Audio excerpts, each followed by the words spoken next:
Cela ressemble à un gâteau, mais en réalité, c'est une glace.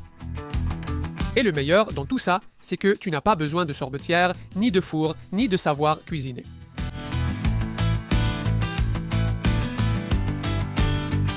Parce que si tu fais de la glace à la maison, il se passe deux choses.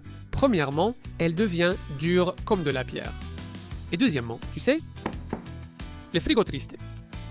Aujourd'hui, ça s'arrête. Crème, fromage, lait concentré sucré. Ce n'est pas une recette, c'est une astuce. Et c'est plus addictif que ça ne devrait l'être. Ma première astuce, c'est de prendre du fromage frais ou du fromage à tartiner. Et avant de commencer la recette, il faut le fouetter un peu. J'utilise environ 200 g ou une tasse. Et j'ajoute aussi un petit filet d'extrait de vanille. Si tu te demandes pourquoi je le bats d'abord, c'est pour qu'il se mélange mieux ensuite et qu'il n'y ait aucun grumeau. Et au final, tu gagneras pas mal de temps. Je le laisse ici, je vais l'utiliser tout de suite parce que maintenant je vais monter la crème. Avant, je te montre la texture. Ça doit être comme ça, lisse et sans grumeaux. Et ensuite, un demi-litre de crème que nous allons monter. Il faut d'abord la placer quelques minutes au congélateur pour qu'elle soit bien froide. Très froide, pas juste un peu. Encore plus froide que le texto de ton ex. Donc, on laisse le demi-litre de crème liquide entière dans le grand récipient. Tu peux aussi le mettre un moment au réfrigérateur. Et tu peux utiliser les mêmes fouets que pour le fromage, car comme c'est gras, ça montera pareil et ça ne se coupera pas. Et en plus, tu évites de tout nettoyer à chaque fois. Tu vas fouetter jusqu'à ce que ça devienne crémeux et que ce soit presque monté.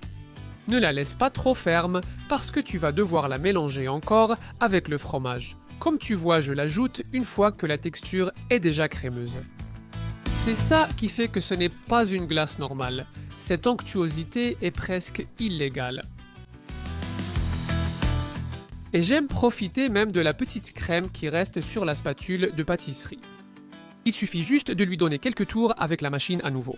Et si tu le fais avec une fourchette ou un fouet manuel, il faut juste une petite minute de plus à la force du poignet.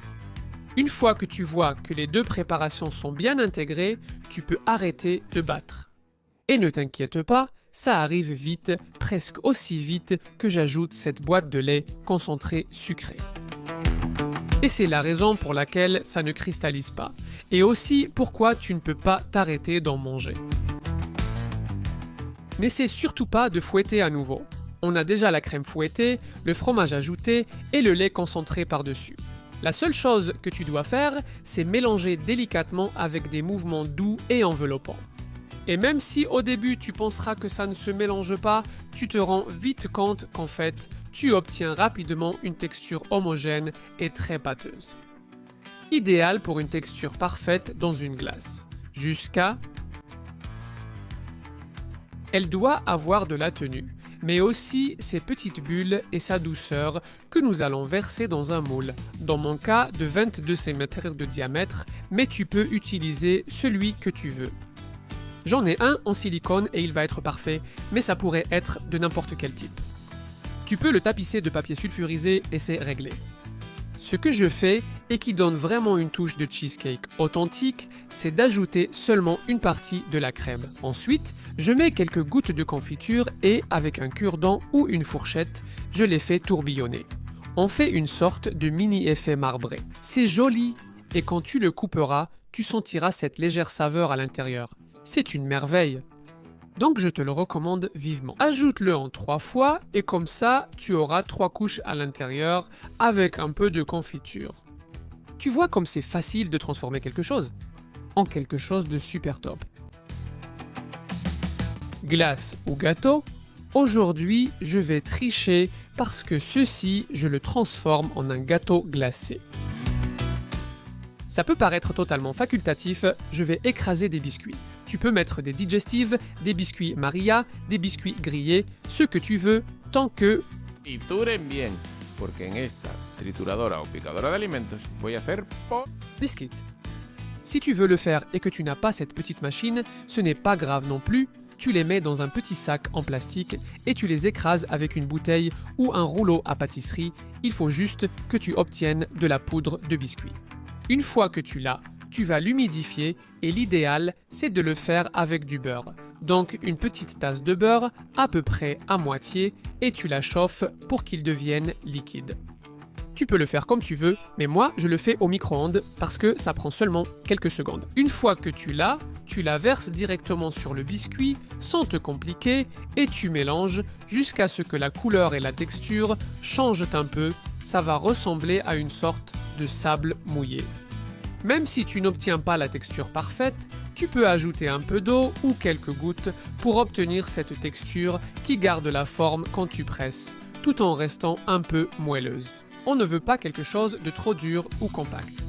On dépose ce biscuit directement sur la petite galette qu'on avait préparée et on appuie un peu pour qu'elle soit bien plate et recouverte, en plus d'être légèrement compacte. C'est super facile à faire avec une spatule de pâtisserie, mais si tu n'en as pas, tu peux très bien t'en sortir avec le dos d'une cuillère. Ça a déjà l'air cher et je ne suis même pas encore allé au congélateur. Bien sûr, comme tout bon gâteau glacé, direction le congélateur pour qu'il prenne la consistance d'une glace. Et maintenant, le plus difficile. Attendre. Le problème, c'est que je ne sais pas attendre, j'ai toujours été nul pour ça.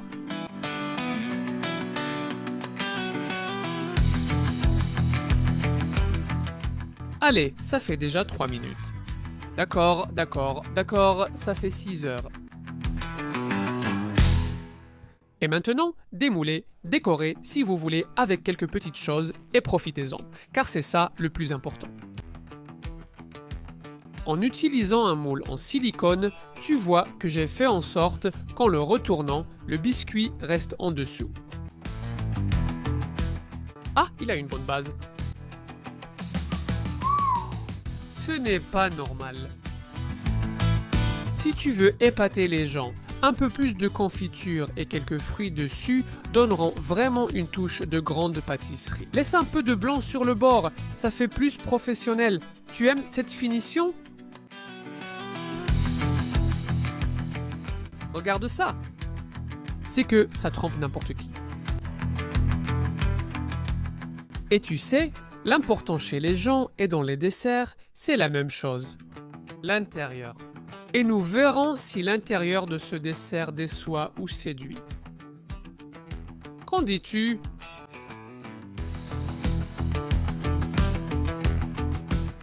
Ho ho ho ho ho ho. D'accord, c'est définitivement dangereux.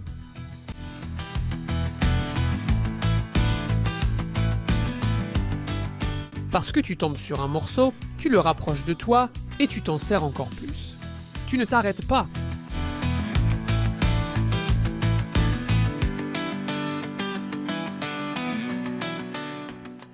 Et maintenant, dis-moi, c'est une glace ou un gâteau ? Est-ce que tu changerais la garniture et la décoration pour autre chose ? Et si tu aimes les recettes rafraîchissantes, dis-le-moi en commentaire ci-dessous et cet été, je vais faire des recherches et te proposer plein de bonnes idées.